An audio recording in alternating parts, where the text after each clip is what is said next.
Exam के लिए सिर्फ एक महीना बाकी और तुम्हें पूरा सिलेबस रिवाइज करना है, लेकिन टाइम टेबल मैनेज नहीं हो पा रहे, कंसिस्टेंसी नहीं बन पा रही। तो सर हम क्या करें? जिस एग्जाम के लिए तुमने पूरा एक साल पढ़ाई की, आज उस एग्जाम के पहले आखिरी 30 दिन तुम अच्छी तरीके से रिवाइज नहीं कर पाए, तुम्हारा जो मेहनत, जो तुम्हारा एक साल, ये पूरा खराब हो जाएगा। आखिरी 30 दिन का रिवीजन तुम्हारा बेस्ट रिवीजन होना चाहिए, नहीं तो जो तुम रिजल्ट एक्सपेक्ट कर रहे हो ना, इससे कभी अचीव नहीं कर सकते। जैसे तुम्हारा एक साल चला गया ना, वैसे भी ये 30 दिन भी कैसे चला जाएगा तुम्हें पता ही नहीं चलेगा। तो इसके लिए तुम्हारे पास होना चाहिए एक बेस्ट रिवीजन स्ट्रेटेजी और टाइम टेबल मैनेज करने के लिए एक बेस्ट टाइम टेबल का मेथड। तो आज हम इस वीडियो में रिवीजन और टाइम टेबल, इन दो चीजों के ऊपर बात करेंगे।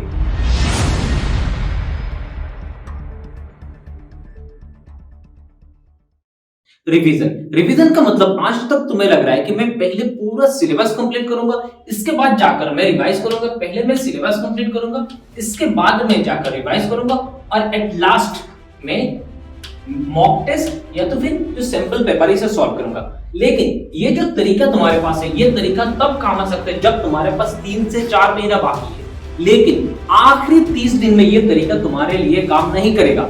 इसके लिए तुम्हारे पास चाहिए एक रिवीजन की स्ट्रेटेजी, बेस्ट स्ट्रेटेजी, जिससे तुम आखिरी 30 दिन में जो तुम्हारा पूरा सिलेबस इसे कंप्लीट कर पाओ। इसके बाद आता है टाइम टेबल। आज तक तुमने टाइम टेबल वीकली बेसिस पे बनाया है, इसका मतलब आज मैं ये पढ़ूंगा, कल ये पढ़ूंगा, परसों ये पढ़ूंगा। लेकिन ये जो तरीका है, ये तुम्हारा आखिरी 30 दिन में काम नहीं करने वाला है, ये तुम्हारा 30 दिन खा जाएगा। इसका मतलब जैसे एक साल चला गया, वैसे भी ये 30 दिन तुम्हारा चला जाएगा।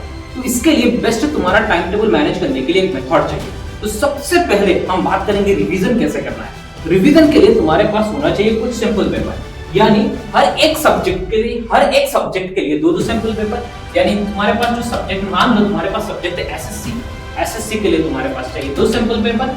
मैथ्स होगा तो तुम्हारे लिए मैथ्स के लिए तुम्हारे पास चाहिए 2 सैंपल पेपर। जो भी तुम्हारा सब्जेक्ट है, हर एक सब्जेक्ट के लिए तुम 2-2 सैंपल पेपर लो। और जो सैंपल पेपर तुम कलेक्ट करोगे ना, इससे सिर्फ 3 दिन के अंदर, सिर्फ 3 दिन, याद रखो, सिर्फ 3 दिन के अंदर ही इसे कंप्लीट करना है। जो सैंपल पेपर तुमने कलेक्ट किया, इन सैंपल पेपर को पहले सॉल्व करो। यानी जो तुमने सैंपल पेपर कलेक्ट किया, तुम्हारा मान लो 5 सब्जेक्ट है, तो 5 सब्जेक्ट है, 6 सब्जेक्ट है, 5-6 तुम्हारा जो भी सब्जेक्ट है, इसके लिए तुम सिर्फ 3 दिन लो। यानी 3 दिन के अंदर तुम सारे सैंपल पेपर को सॉल्व करो। सॉल्व करने के बाद तुम्हें ये मालूम पड़ जाएगा कि तुम्हारे पास जो वीक चैप्टर से कौन सा है और जो स्ट्रॉन्ग चैप्टर से कौन सा है। तो तुम्हारे पास जो वीक चैप्टर से, इसका एक लिस्ट बनाओ। मतलब तुम सबसे पहले जो तुम्हारे वीक चैप्टर से, इसका एक लिस्ट बनाओ। ठीक है, यहाँ पे तुमने 1, 2, 3, 4 ऐसे करके तुम लिस्ट बनाते जाओ। अब तुम्हारे पास जो वीक चैप्टर से इसका लिस्ट बन चुका है। अब लिस्ट बनने के बाद अब आता है टाइम टेबल। मान लो आज रात 11 बजे तुम्हारा जो सैंपल पेपर है, ये पूरा सॉल्व हो चुका है और जो तुम्हारा वीक चैप्टर से इसका लिस्ट आ चुका है, वीक टॉपिक से इसका लिस्ट आ चुका है। अब तुम्हें बनाना होगा टाइम टेबल। टाइम टेबल के लिए सबसे पहले, याद रखो, टाइम टेबल के लिए सबसे पहले तुम्हारे पास जो वीक चैप्टर्स की लिस्ट है, जो वीक टॉपिक से इसका लिस्ट है, इस लिस्ट को सामने लाओ और कल सुबह 5 बजे उठना है तुम्हें। याद रखो, सुबह 5 बजे उठो और रात 11 बजे तक तुम पढ़ाई करो।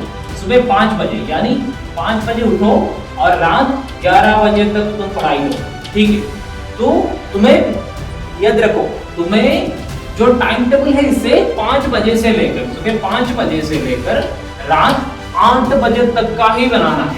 ठीक है, रात 8 बजे तक का ही बनाना है। और इसके बाद जो तुम्हारा 8 बजे से लेकर, ठीक है, तुम्हारा 11 बजे तक का टाइम, ये टाइम तुम्हारा रिजर्व टाइम रहेगा।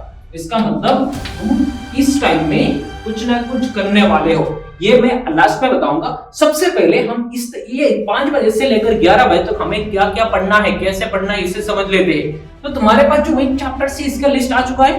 अब तुम्हें कल सुबह 5 बजे उठना है, लेकिन आज रात 11 बजे सोने से पहले तुम्हें कल सुबह की ही प्लानिंग करना होगा। तो इसका मतलब तुम्हारे पास 1, 2, 3, 4, 5, 6 ऐसे करके वीक चैप्टर्स की लिस्ट है। तुम कल के लिए मान लो ये चैप्टर लिया, इसमें सर्कल लगाओ, ये भी ले लिया, 2 लगाओ, ये भी ले लिया, 3 लगाओ, ये सर्कल लगाओ। इसका मतलब तुमने 4 सर्कल लगा दिया। ये 4 तुम्हें कल कंप्लीट करना है। यानी कल रात 11 बजे से पहले तुम्हें इसे कंप्लीट करना है, नहीं तो तुम्हारा जो सिलेबस है पूरा रिवीजन नहीं हो पाएगा, तुम्हारा कंप्लीट नहीं हो पाएगा। तो तुम्हें ये जो चार चैप्टर से 4 टॉपिक का तुमने जो लिस्ट बना, जो तुमने सर्कल लगाई, इसे कंप्लीट करना है। इसे कंप्लीट करने के लिए याद रखो, जो तुम्हारा ये मान लो कल सुबह 5 बजे उठा और ये तुम्हारा कंप्लीट हो गया, ये भी तुम्हारा कंप्लीट हो गया, ये भी कंप्लीट हो गया। जितने भी चैप्टर्स तुम्हारा कंप्लीट हो जाता है, हो चुका है, इसे तुम ऐसे क्रॉस करो। इससे तुम्हें क्या होगा, अंदर से एक मोटिवेशन जगने लगेगा, अंदर से आग जगने लगेगा, जिससे कि तुम्हारा पढ़ाई की जो टाइम टेबल है ना, ये थोड़ा बढ़ जाएगा और तुम्हारा जो अंदर से मोटिवेशन आ रहा है ना, ये तुम्हारी जो कंसिस्टेंसी ये बना पाएगा, ये कंसिस्टेंसी बना देगा, जो तुम्हारा अंदर से कोई एक्सटर्नल नहीं होगा, तुम्हारे अंदर से जगने लगेगा। तो तुमने ये लगा दिया, दो सर्कल तुमने कंप्लीट कर लिया, यानी 2 चैप्टर तुम्हारा कंप्लीट हो गया, 3 चैप्टर कंप्लीट हो गया। मान लो तुमने 3 चैप्टर कंप्लीट कर दिया, तुम्हारा आज एक बाकी रह गया, ठीक है। कल भी तुम्हारा ऐसा है कि मान लो यहाँ पे तुमने 3 सर्कल लगाया, ठीक है, ये 3 तुम्हें कल कंप्लीट करना है, नेक्स्ट डे कंप्लीट करना है, लेकिन तुम्हें सिर्फ 2 ही कंप्लीट हो पाए।